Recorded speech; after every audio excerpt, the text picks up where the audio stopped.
Greetings, YouTube. Today we're looking at the CRKT Squid. And there we go. 2490, product of China. Real shocker on that one. But yeah, it's the standard CRKT recyclable cardboard box. Nothing special on that one. Did it come with anything in here?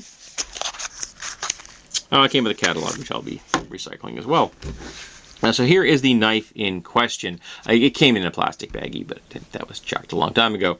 So I purchased this because one of my commenters said he really likes it.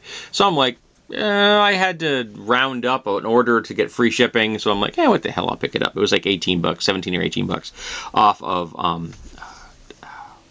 Amazon. So, it didn't break the bank. Under 20 bucks.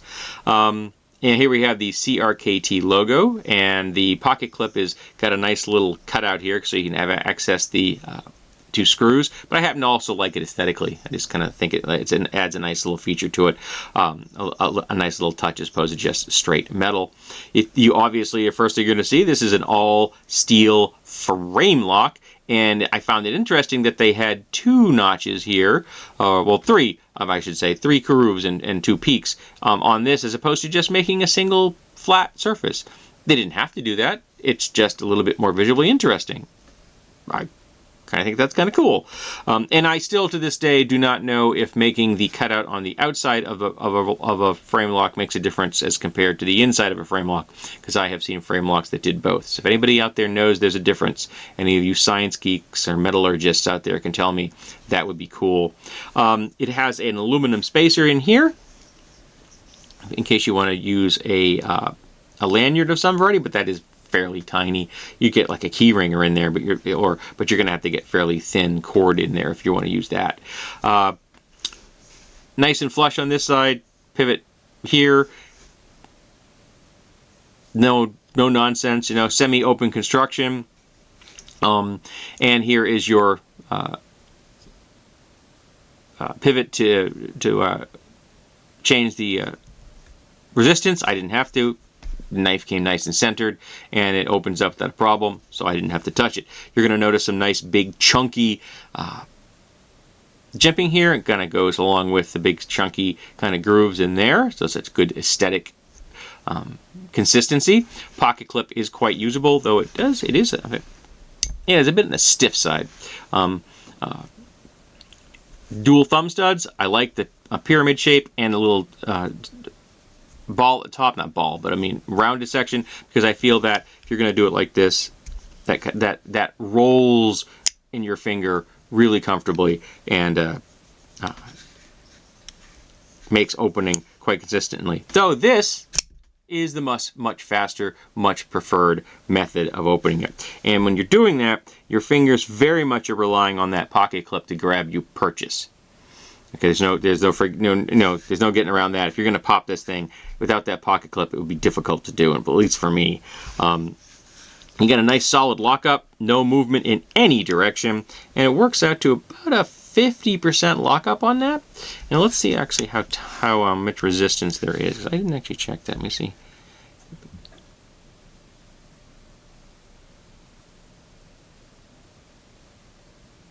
There we go. Yeah. A little, there's enough, not a huge amount.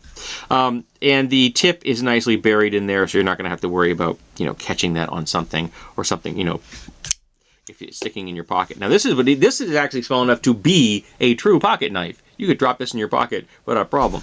It's a dense knife because it's all steel, but it's not overly large. So here we have the blade shape. It's got a hollow grind with a secondary bevel, and I'm not a huge fan of hollow grinds. I know folks out there that love them. I am not in your cadre, but there it is, and it came out of the box with a nice usable edge. I was quite happy to see that. There isn't a lot of edge here. This is just a little bit more than 2 joints on my finger, man. This is a small knife. It's going to be very friendly around folks that may be made nervous by knives, because you take this out of your pocket and you're like, oh, because it looks like this is almost the same size and shape as a Swiss Army knife. So it's very office friendly. This is not going to freak out anybody. It's got a nice tiny little sharpening joil, so that makes it a little easier to sharpen the edge when you get around to doing it. It makes it a bit simpler, though I noticed that the grind did sweep up slightly here, so this edge is not perfectly flat. It does sweep up slightly like that when it gets down here next to the choil. No idea why. Nice fit and finish all the way around. It is very smooth, and that is the downside for me. This knife is really damn smooth. It is too smooth for me. I like a knife that has a bit more tooth to the scales, which is completely achievable with a metal blade. Now, I understand why you may want to have nothing on this side, because that's where the pocket clip is, so you want that to be able to slide in out of your pocket. So having a smooth surface on this side, the lock face, is absolutely understandable. But on this side, I think you could have put a little tooth on here and made it far easier to deploy from your pocket.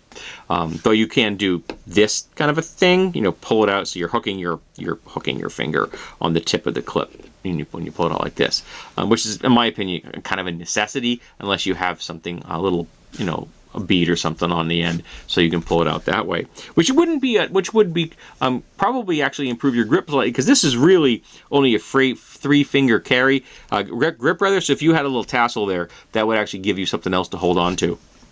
So having a little bead cord on this would make this knife, I think, a great deal more useful. The one thing I am a little baffled about, why'd they call it Squid? I mean, that's not a bad name. I like squid. I'm a big fan of cephalopods. So is my wife. And I just don't see anything squid-like here.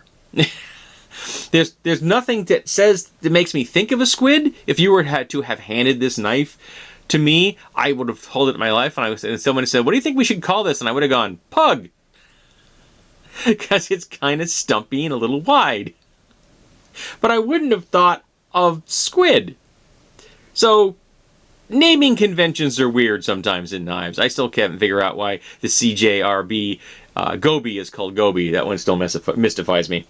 But this is not a knife that I'll be carrying, simply because it's too smooth for me. It's a little small for my taste. It feels it feels a little awkward in my hand because my hands are a little on the chunky side, and this knife just doesn't fit them all that well, and it's way too smooth for me to carry, even with my bare skin, let alone with gloves.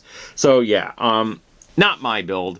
In fact, I will probably give this knife away to someone as a gift. I will keep the packaging for that particular reason. I will put it right in the box and put it aside, and if I need a knife to give someone for a gift, I will grab this one and go, yep, have a knife. And everyone will be happy, because it's a nice quality knife. Don't get me wrong, it just isn't a great quality knife for me. I just think it's too smooth. All right, so if anybody out there knows why they call this the Squid, tell me. I would love to know.